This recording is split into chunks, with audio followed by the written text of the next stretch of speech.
बड़ी खबर। और खबर क्या है? खलीज टाइम्स किसी बाहर की न्यूज़पेपर का आर्टिकल है, भारत में भी काफ़ी न्यूज़पेपर में आया है और ये कह रहा है, ये इंपॉर्टेंट है। Kazakhstan internet shut down leaves million in the dark during unrest. Kazakhstan के इंटरनेट को बंद कर दिया गया है। सबसे बड़ी बात यह है, लेकिन ये तो एक छोटी सी इसकी बात है। सबसे बड़ा मुद्दा यह है कि कजाकिस्तान के इंटरनेट को बंद क्यों किया गया है। देखिए, हमारा एक पड़ोसी मुल्क है, एक मध्य एशियन कंट्री है कजाकिस्तान, और वहाँ पर बहुत ज़्यादा समस्याएं आ रही हैं। अब समस्याएं क्या आ रही हैं? वहाँ पर मतलब लोग विद्रोह कर रहे थे या विरोध कर रहे थे सरकार का, और वो विरोध हिंसक हो गया। क्यों? क्योंकि सरकार ने जो लोग विरोध कर रहे थे उनके ऊपर हिंसक कार्यवाही की, जिसके कारण कजाकिस्तान के हालात बहुत बिगड़ गए हैं। तो अगर एग्ज़ाम के लिए हम बात करें तो जैसे ही किसी बाहर के देश का कोई विवाद आता है तो विवाद से क्वेश्चन पूछे जाने के चांस कम होते हैं, लेकिन उसकी ज्योग्राफी बहुत ज़्यादा इंपॉर्टेंट हो जाती है। अब अगर हम कजाकिस्तान की ज्योग्राफी समझने का प्रयास करें तो आपको कजाकिस्तान, यहाँ पर आपको भारत दिख रहा है, ये देखिए, ठीक है ना, ये भारत हो गया। भारत के ऊपर आप जाएंगे तो कुछ मध्य एशियाई देश आपको दिखेंगे, जिसे हम मिडिल एशिया भी बोलते हैं। अब अगर हम कजाकिस्तान की बात करें तो कजाकिस्तान मध्य एशियाई देशों में सबसे बड़ा देश है, पहली चीज। दूसरी चीज है, सबसे इंपॉर्टेंट क्वेश्चन ये हो जाता है कि कजाकिस्तान को किन देशों की बाउंड्री छूती है। तो पहला रशिया, दूसरा चाइना, तीसरा किर्गिस्तान, ये याद रखना है, चौथा किर्गिस्तान के बाद उज्बेकिस्तान, पांचवा तुर्कमेनिस्तान। तो कुल मिलाकर कजाकिस्तान को आप देखोगे तो 5 देशों के साथ कजाकिस्तान बाउंड्री या शेयर करता है या सीमाएं साझा करता है। वो 5 देश कौन से हैं? एक तो रूस हो गया, फिर चाइना हो गया, फिर किर्गिस्तान हो गया, फिर ये ब्लू वाला उज्बेकिस्तान, पर्पल या ब्लू जो भी समझिए, उसके बाद तुर्कमेनिस्तान। ताजिकिस्तान बाउंड्री शेयर नहीं कर रहा है, देखिए एकदम नज़दीक से गुजरता है लेकिन शेयर नहीं करता है। 5 देश आपको याद रखने होंगे। तीसरा सबसे इंपॉर्टेंट यहां पर एक पॉइंट हम ये समझ सकते हैं कि कजाकिस्तान 2 सीज के छूता हुआ है या बॉर्डर शेयर करता है। जैसे अगर आप कैस्पियन सागर की बात करोगे तो कैस्पियन सी के साथ आप देखोगे कि कजाकिस्तान का बॉर्डर शेयर हो रहा है, तो ये एक इंपॉर्टेंट क्वेश्चन बन जाता है। दूसरी बात, अगर कैस्पियन सी या कैस्पियन सागर से ही आप ज्योग्राफी का एक और क्वेश्चन रिलेट करो, जो कि यूपीएससी आईएएस में भी पूछा जा चुका है कि कैस्पियन सी के चारों तरफ कौन से देश स्थित हैं। तो कैस्पियन सी के चारों तरफ अगर हम देश देखें तो इसको एक शॉर्ट ट्रिक से याद किया जा सकता है, आकृति। अब ये क्या है, देखिए, एक देश हो गया अजरबैजान, ठीक है ना, पहला देश कौन सा हो गया? पहला देश हो गया अजरबैजान। दूसरी देश कौन सा हो गया? कजाकिस्तान, ठीक है ना। और तीसरा देश कौन सा हो गया? रशिया। उसके बाद तुर्कमेनिस्तान, फिर ईरान। तो AKRTI, जिसको आकृति बोल सकते हैं, आकृति बोल सकते हैं। यानी कैस्पियन सागर के चारों तरफ देश पूछे जा चुके हैं। यूपीएससी आईएएस का क्वेश्चन है पास्ट ईयर, आप चेक कर लीजिएगा कि इस कैस्पियन सागर के चारों तरफ कौन से देश स्थित हैं। तो इसके चारों तरफ 5 देश स्थित हैं, जिनकी ट्रिक है AKRTI, आकृति। यानी अजरबैजान, दूसरा के से आपको कौन सा मिलेगा? कजाकिस्तान, फिर आपको R से कौन सा मिलेगा? रशिया, फिर T से तुर्कमेनिस्तान और I से ईरान। साथ ही साथ यूपीएससी आईएएस में एक और क्वेश्चन पूछा जा चुका है कि अरल सी, अब ये देखो एक सी यहां पर स्थित है, पूछा गया है कि अरल सागर या अरल सी किन 2 देशों के बीच में स्थित है। शायद ये क्वेश्चन 2018 यूपीएससी आईएएस में पूछा गया था। अब अगर हम अरल सी की बात करें तो अरल सी 2 देशों के बीच में स्थित है, एक कजाकिस्तान और दूसरा ये पर्पल वाला उज्बेकिस्तान। यानी आप यूके से याद रख सकते हो कि अरल सागर 2 देशों के बीच में स्थित है, कजाकिस्तान, उज्बेकिस्तान। तो ये मैप के लिए बहुत इंपॉर्टेंट कजाकिस्तान पॉइंट बन जाता है। तो याद रखिएगा, आप अपने एटलस में इसको चेक करिए, दोनों सागरों को। एक तो हो गया कैस्पियन सागर और अरल सी, क्योंकि इसके माध्यम से आपके ज्योग्राफी के 2 क्वेश्चन सही हो सकते हैं। साथ ही साथ आपको यह याद रखना पड़ेगा कि मध्य एशियाई देश में कौन कौन से देश आते हैं। तो एक आपका हो गया कजाकिस्तान, फिर उज्बेकिस्तान, तुर्कमेनिस्तान, ताजिकिस्तान, किर्गिस्तान। 1 2 3 4 5 देशों के नाम याद रखिएगा। तो ये तो हो गई ज्योग्राफी, जो एग्जाम के लिए बहुत ज़्यादा इंपॉर्टेंट है। अब हम आ जाते हैं कि आखिर क्या कारण है जिसके कारण यहाँ पर अभी बहुत ज़्यादा विवाद हो गया है? क्यों ऐसा हो रहा है कि यहाँ पर बहुत ज़्यादा विवाद हो गया या हिंसक माहौल हो गया? ये देखिए, ऐसा कुछ माहौल और बहुत ज़्यादा तोड़फोड़ हो रही, सरकार भी कार्रवाई कर रही। देखिए, कजाकिस्तान में एलपीजी का यूज़ बहुत होता है, लिक्विफाइड पेट्रोलियम गैस का यूज़ बहुत ज़्यादा होता है। तो सामान्यतः कजाकिस्तान में होता क्या था कि जो भी एलपीजी थी, जैसे भारत में सरकार आपको एलपीजी सिलेंडर देती है तो उसमें कुछ कैप लगाकर या सब्सिडी के माध्यम से आपको कम दाम में प्रदान करने की कोशिश करती है। वैसे ही कजाकिस्तान की जो सरकार थी वो सामान्य तौर पर जो एलपीजी देती थी उसमें एक सब्सिडी जोड़कर देती थी, या आप समझो एक प्राइस कैप लगाकर देती थी, ताकि जनता को वो आराम से या सस्ती कीमतों पर एलपीजी मिल जाए। अब एलपीजी का महत्व कजाकिस्तान में बहुत ज़्यादा है। क्यों? क्योंकि कजाकिस्तान के लोग अपनी मोटर, जितने भी वाहन यूज़ करते हैं, चाहे वो बाइसिकल हो या किसी भी प्रकार के और कार हो या कुछ भी हो, सभी प्रकार के वाहनों में, व्हीकल्स में वहाँ पर आपका यूज़ होता है एलपीजी। तो सरकार ने अभी तक, सरकार जो सब्सिडी दे रही थी, सरकार ने प्राइस कैप लगा रखा था, वो सब्सिडी या प्राइस कैप सरकार ने खींच लिया है, जिसके कारण कजाकिस्तान के लोगों को जो गैस मिलती थी एलपीजी, लिक्विफाइड पेट्रोलियम गैस, वो लगभग अचानक से दुगने प्राइस पर मिलने लगी है। यही सबसे बड़ी समस्या हुई और इसी का कुछ लोगों ने विरोध किया, सरकार ने हिंसक कार्यवाही की और मामला बहुत ज़्यादा बिगड़ गया है। अब दूसरी सबसे बड़ी, अगर हम कजाकिस्तान के इतिहास की बात करें तो कजाकिस्तान पहले सोवियत यूनियन का पार्ट था, यानी सोवियत संघ का पार्ट था, जिसका नेतृत्व तो अभी अगर आप देखोगे तो रशिया करता है।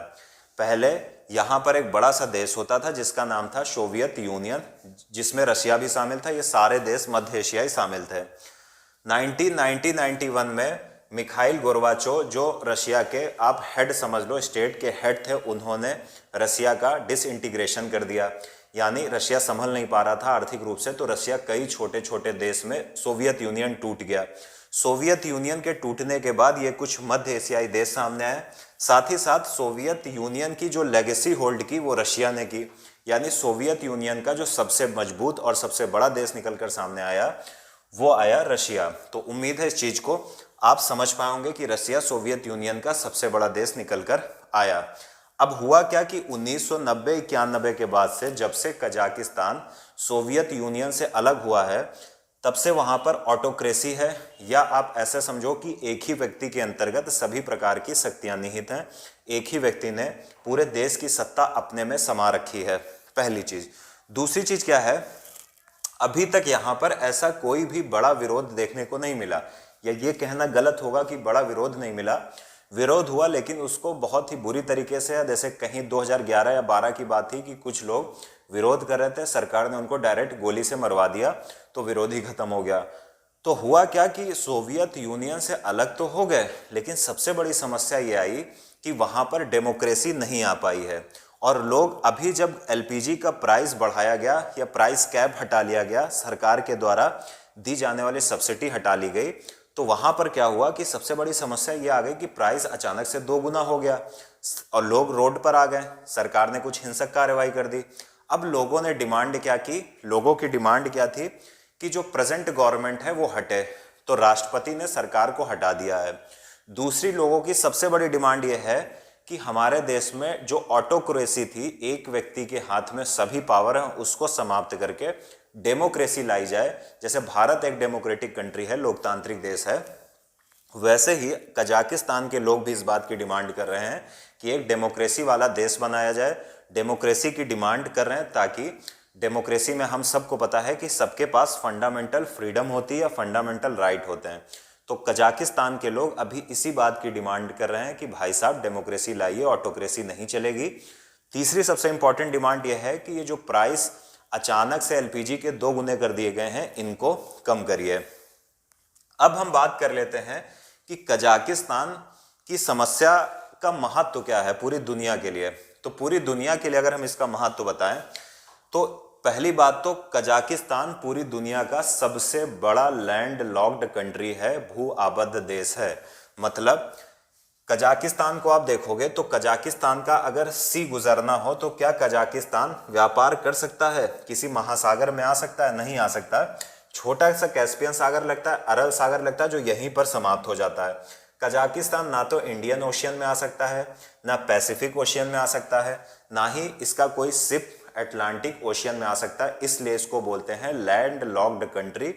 कजाकिस्तान पूरी दुनिया का सबसे बड़ा लैंड लॉक्ड कंट्री है। दूसरी सबसे इंपॉर्टेंट चीज कजाकिस्तान के बारे में क्या है कि पूरी दुनिया का जो ऑयल रिजर्व है, जो क्रूड ऑयल रिजर्व है, उसमें 3% कजाकिस्तान में स्थित है। उसके अलावा कजाकिस्तान में कोयला और गैस के बहुत सारे रिसोर्सेस हैं और उनका माइनिंग लगातार की जाती है। इसी तरह कजाकिस्तान में यूरेनियम का एक प्रमुख प्रोड्यूसर कंट्री है। यहाँ तक कि भारत की अब उसके कजाकिस्तान के साथ एक सिविल न्यूक्लियर डील हो रखी है, जिसके माध्यम से हमारी सरकार को भी, हमारे देश को भी कजाकिस्तान से यूरेनियम प्राप्त होता है।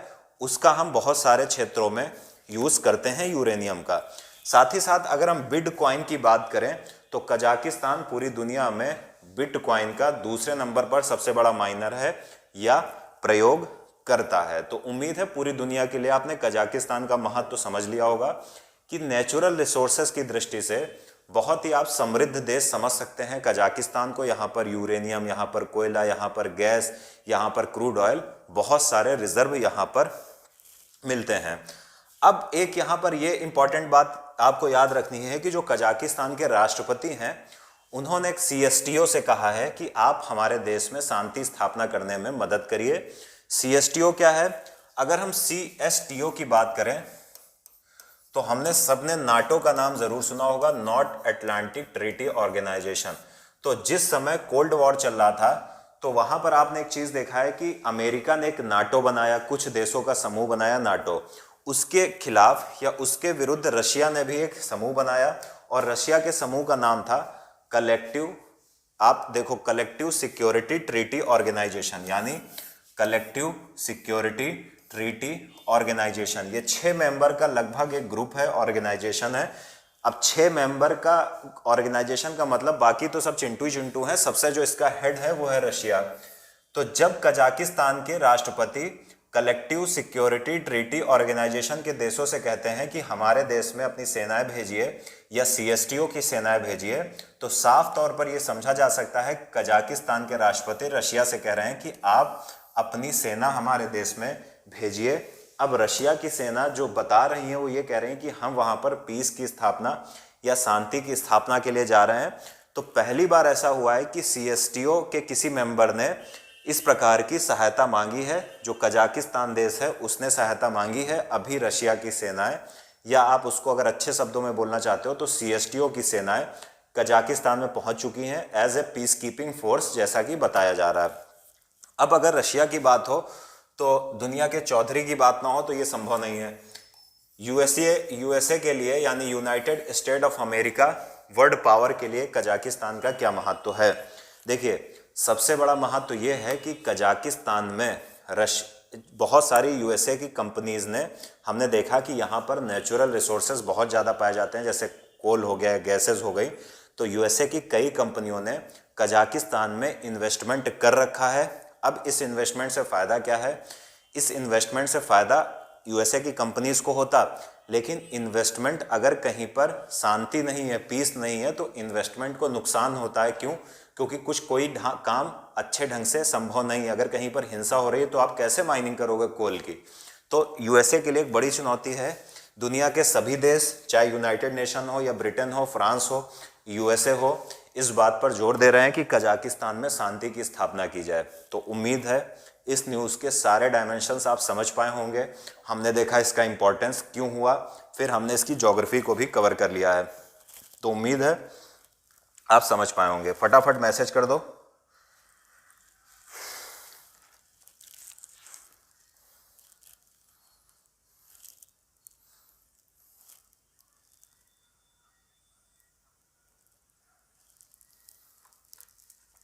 चलिए, ब्रेवरी अहीर जी को समझ में आ गया है। अतिशय बाबू का भी मैसेज आ चुका है।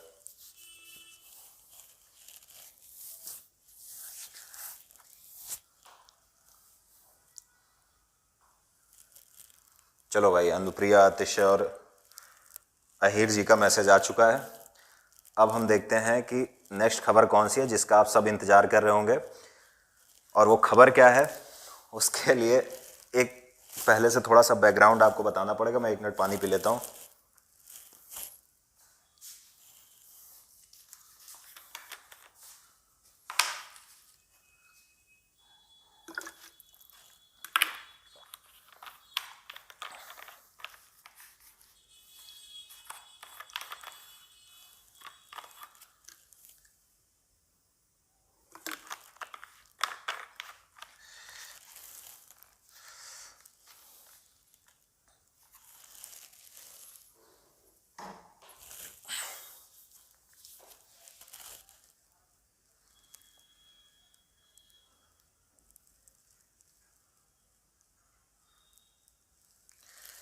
सर लास्ट अमेरिका से फिर से बता दीजिए।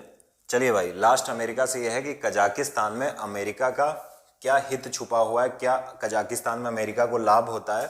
तो कजाकिस्तान में अमेरिकन एनर्जी कंपनीज ने बहुत सारा इन्वेस्टमेंट कर रखा है। जैसे अफगानिस्तान में भारत का बहुत सारा इन्वेस्टमेंट था, लेकिन जैसे ही अफगानिस्तान में तालिबान आया तो हमको वहाँ से निकलना पड़ा, क्योंकि तालिबान एक आतंकवादी संगठन है। तालिबान के रहते अफगानिस्तान में शांति की स्थापना बहुत मुश्किल है। ऐसे ही अगर अमेरिकन की बड़ी बड़ी मल्टीनेशनल कंपनीज कॉरपोरेशन कजाकिस्तान में यानी वेस्ट कजाकिस्तान में उन्होंने इन्वेस्टमेंट कर रखा है, क्योंकि यहाँ पर नेचुरल रिसोर्सेज हैं। तो अगर पूरे देश में हिंसक ऐसा वायलेंस वाला माहौल होगा तो क्या बड़ी कंपनीज के लिए वहाँ पर काम करना संभव है या नहीं है, तो इसका मतलब है नहीं है। तो इससे अमेरिकन कंपनीज को एक बड़ा लॉस हो सकता है। इसीलिए ब्रिटेन, अमेरिका, फ्रांस जैसी जो भी देश हैं ये बार बार इस बात की डिमांड कर रही हैं कि कृपया शांति बनाए रखें। सरकार से भी कह रही हैं, साथ ही साथ आम जनता से भी इस बात का आह्वान कर रही हैं कि शांति बनाए रखें, क्योंकि हिंसा से फ़ायदा तो है ही नहीं है। और ख़ासकर अमेरिकन बड़ी बड़ी कंपनीज़ का वहाँ पर पैसा लगा हुआ है, तो ये अमेरिका के लिए एक समस्या है। तो उम्मीद है आप लोग समझ पाए होंगे।